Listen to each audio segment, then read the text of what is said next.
I've never set out to make so many projects in India. I just kept finding life experiences which merited exploration. Hi everyone, it's Sailesh Ram, AsianCultureVulture.com. It's the Cannes Film Festival, and I'm with the amazing writer-director, showrunner for Delhi Crime and now more recently Poacher. Welcome, Richie. How are you? Thank you, Sailesh. I'm very, very well. Good. So what brings you to Cannes? I can say I was in the neighborhood. I mean, London is not so far. No. So I took the train down, and honestly, a lot of it has to do with the big Indian presence here. Having 5 films, including classics, in Cannes this year, I feel so much pride in the community, and I wanted to be a part of that. I wanted to support the filmmakers, and I wanted to also just check in with the community. Are you a Cannes regular? Do you come? This is my third time coming. I usually come and have a lot of meetings, logistics, financing, producers, stuff like that. So, coming here and talking about the India story and your own Indian experiences, making 2 very successful series now. A lot of people back home in the UK find it, the whole idea, they would like to make films in India, but find the whole idea very difficult because they think there's a lot of bureaucracy and all that. And you're kind of saying no? I'm saying that every place has bureaucracy. If somebody was looking at shooting in the UK from outside, they would say they'd feel daunted. Right. But for me, it was just a process of trial and error. When I did my first project in India in 2003 as a short, and I just went in with a few people and we just shot on the streets and sorted it out and hoped for the best, and that was that.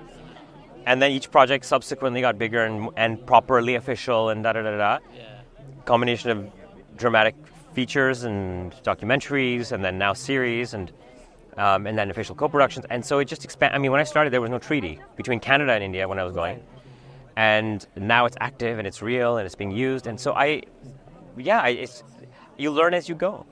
And for me, the biggest thing is I've never set out to make so many projects in India. I just kept finding life experiences which merited exploration. And what drew you to Poacher? The whole subject of... Poacher. When I was doing India in a Day, this documentary with Google, Scott Free, it was a crowd-shot film all over India in one day, as you know. And on October 10th, 2015, we got thousands of submissions. That was a shoot day.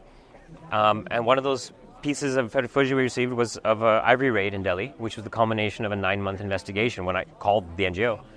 But basically, it's just a bunch of forest officials and cops busting down a door and finding ivory in a cache in Delhi. And I was so fascinated by it. I didn't know wildlife crime was a thing in India or anywhere. And then when I called that NGO and they told me about it, I said, this is crazy. I mean, I don't think I can use the footage in my doc, but give me a few years. I'll talk to you more when I've finished another project, Delhi Crime. And then I'll see if I can do something about it. And then when I went back and met that team and those people, I'm like, I cannot believe there are crusaders like you who are going around trying to save the planet. Oh, yeah. I mean, it's amazing. These people are very dedicated. It's not about the money or prestige. It's really about saving the animals. Yes, yeah, totally. Yeah. So coming to Cannes and talking, you've got future projects coming up. Is that why you're here? Is that yeah, definitely. I mean, I'm trying to put a bunch of things together, and I'm trying to put them together in a manner that makes sense for the creative of each project. As you know, as an independent filmmaker, you have many plates spinning, and then one of them usually kind of takes off and you run with it. And all of the projects are kind of my own, but some are feature films, some are series, and I'm just kind of pushing each one forward. And also, again, it's also about inspiration. It's about finding inspiration from other filmmakers who are doing incredible things. And what's inspired you over the last year since you finished? To be honest, Poacher just released a little while ago, and there was a lot of press and promotions, and I'm now starting to get back into that game. So I can ask me in like a month, and I'll have a whole list of things. Okay. And are you still a kind of writer-director? How do you see yourself? Because obviously putting these 2 very big shows together, and maybe you have a more kind of producer-type existence or role. Well, how would you describe it? I mean, I've been very lucky to work with amazing producers on Poacher at QC Entertainment, and even with Delhi Crime and my producing teams have been great. But right now, I still see myself as a writer-director. I love the process of writing. I love directing, and any producerial tasks I do are functional.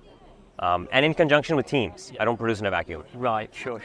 And what is it then about India now? And you being here, you were on the panel yesterday talking about it. Do you think the landscape has changed? With the amount of co-production treaties now, the kind of the willingness and the Yes. cooperation is a step change? Yes, it has absolutely changed. Look, I mean, the Indian presence here is something I've never seen before like this.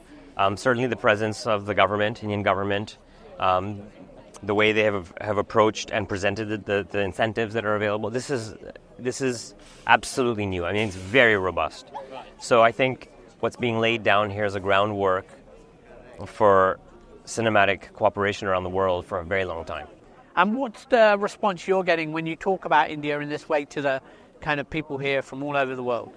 I mean, I think people here are gauging the same thing I am. They're very excited about it. There's lots of people who are trying to figure this thing out. Right. Because it enables creativity to flourish, especially in a time when the entire market is atrophying. So I think people, you can see it. You can see the energy. Yeah. Has anything inspired you here? Have you met anyone or seen a project that you think I haven't seen anything yet because I just came yesterday. Oh, okay. But I will be. And honestly, it's always inspiring, the younger energy, younger filmmaker. I hate to say it because I always considered myself young. I still consider myself young. You look young. But Yeah. we're veterans now. We've been doing it long enough. So, so I'm inspired. What do you think your abiding memory of this cam will be? I know it's still, you haven't quite finished. Yeah, I haven't quite finished. Yeah. So, honestly, so far? I'll tell you the sentiment I'm taking out of this, which is optimism. And I didn't come here with it. Wow. Okay. That's great. Good luck. Thank you. See you. Take care. Thank you. Thank you so much.